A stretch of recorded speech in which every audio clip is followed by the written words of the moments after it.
राजसमंद गांव में फैली सुबह की हल्की लालिमा जैसे किसी पुराने चित्रकार ने अपनी तूलिका से आसमान पर रंग बिखेर दिए हो। गांव के बीचों बीच एक बड़ी सी हवेली थी। उस हवेली में रत्ना नाम की हवेली की मालकिन अपने बड़े बेटे वीरेंद्र, बहू प्रियंका, छोटा बेटा लक्ष्मण और आंखों से हल्की सी कमजोर बेटी रूपाली के साथ रहती थी। घर की बहू प्रियंका, जो हाल ही में इस हवेली में ब्याह कर आई थी, जो अपने मायके से लाई राजस्थानी रेसिपीज के लिए मशहूर थी। एक रोज उसकी सास की तबीयत ठीक नहीं थी। अरे बाप रे, आज तो मैं खेत पर सब्जी लाने नहीं जा पाऊंगी।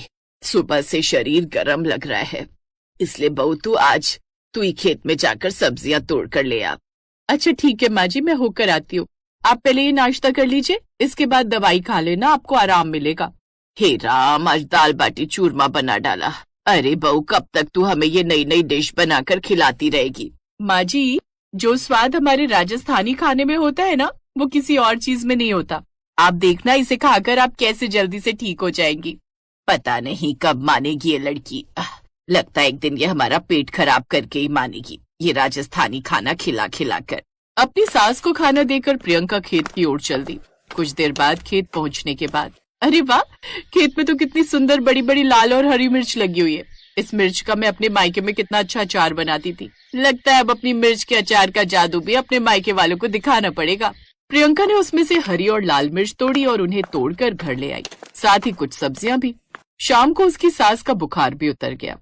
सुन बहू, अभी तो मेरा बुखार ठीक है, लेकिन तू मेरे लिए कुछ हल्का ही खाना बना देना, जैसे खिचड़ी। अपना कोई नया एक्सपेरिमेंट मत बना देना। अरे यार, मेरा तो पराठा और मिर्च का अचार खाने का मन था। खैर कोई नहीं, वो मैं कल बना लूंगी। अपनी सास के कहने पर अब वो खिचड़ी बना देती है, लेकिन अगले दिन जब सास पूरी तरह ठीक हो जाती है तो प्रियंका रसोई में जाकर अपने काम पर लग जाती है। आज वो कुछ और बड़ा बनाने वाली थी। तेज लाल करारी राजस्थानी मिर्च का अचार और उसके साथ तंदूरी पराठे। घर की सास रत्ना देवी, जो कड़क स्वभाव के लिए जानी जाती थी, बहू के मायके वाले तड़के से चिढ़ती थी। सास जब रसोई में आई और प्रियंका को हरी लाल मोटी मोटी मिर्चें काटते देखा तो बोली, अरे बहू, इतनी तीखी मिर्चें, तू इनका क्या करने वाली है? आप बस देखते जाइए माँ जी, आज मैं आपके लिए क्या स्पेशल डिश बनाने वाली हूँ। इस मिर्च का अचार, वो भी लच्छेदार पराठे के साथ। क्या मिर्च के पराठे? अरे कमबख्त, ये भला कौन खाएगा? हमारे घर के लोग तो दही से भी मुंह फूंकते हैं, तो तू क्यों सबको बवासीर करने पर तुली हुई है? माँ जी चिंता न करो, ये अचार ऐसा बनेगा, खट्टा मीठो तीखो सबने पसंद आवेगो। अगर सबका पेट खराब हो गया ना तो सारा जिम्मा तेरो, फिर देख लियो तेरी खैर ना। प्रियंका मुस्कुराई, फिर सास वहाँ से चली गई। फिर प्रियंका मिर्चों को भून रही थी। सरसों के तेल में उठती चरचराहट हवा में फैल गई। जीरा, मेथी और कलौंजी की खुशबू से रसोई भर उठी। तभी रसोई में दाखिल हुई ननद रूपा, जो अक्सर अपनी भाभी के हुनर से जलती रहती थी। कैसी बदबू आ रही है। ये अचार है या दवाई? कौन खाएगा इतना मसालो? धीरे बोल दीदी सा, मिर्चें भी सुन लेंगी तो कहीं गुस्से में लाल हो जाएंगी। भाभी, आपकी मिर्च का अचार ना कोई ना खाएगा, हम में से किसी को भी पसंद ना है। दीदी सा, आज अचार बना दूं, अगर कोई ना खाए तो मैं अकेले खा लूंगी। फिर ननद भी वहाँ से चली गई। फिर उसने मिर्च की सब्जी बनाई। फिर प्रियंका तंदूर के पास बड़े बड़े भरवा पराठे बेलने लगी।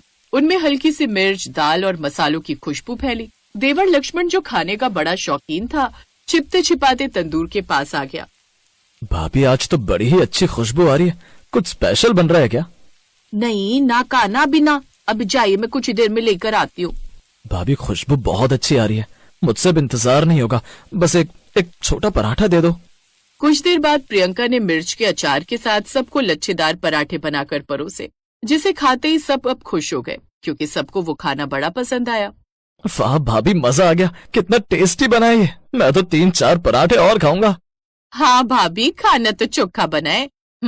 वैसे आज सच में ये बड़ा ही अच्छा बना है। भाभी, मुझे मिर्च का अचार और दो ना। हाँ हाँ, लो ना।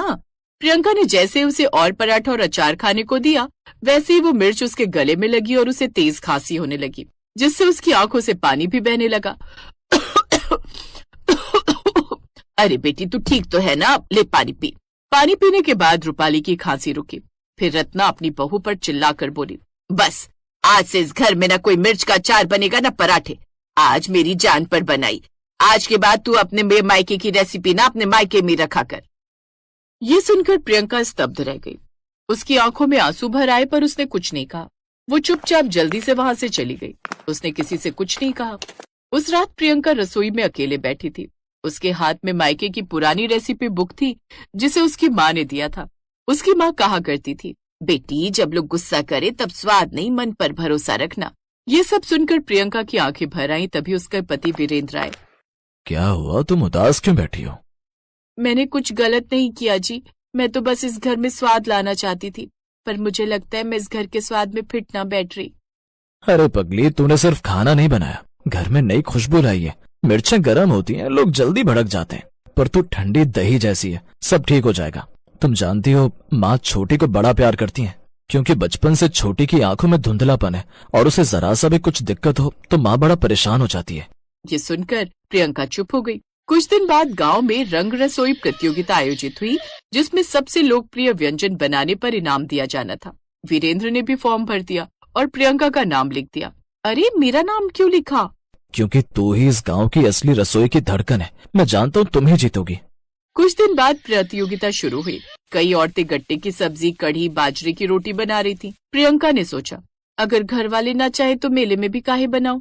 पर फिर माँ की बात याद आई, जब डर लगे तब अपना हुनर इस्तेमाल कर। उसने अगले दिन प्रतियोगिता में मिर्च का अचार और तंदूरी पराठा बनाया। जैसे ही पहला थाल जजों के सामने परोसा गया, सब शांत। फिर एक जज बोला, वाह क्या खट्टापन, इसका तीखापन बिल्कुल संतुलित, और पराठे तो तंदूर से सीधे दिल में उतर रहे हैं। आप ये प्रतियोगिता जीत चुकी हैं।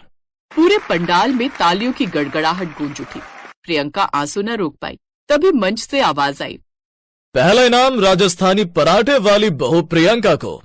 इनाम लेकर वो घर आ गई। जहाँ जाते ही उसकी सास बोली, बहू। प्रियंका ने सोचा, अब फिर कोई ताना मिलेगा, लेकिन रत्ना के हाथ में वही अचार की बोतल थी। बहू मन्ने माफ कर दे, तेरा अचार कमाल कर गया।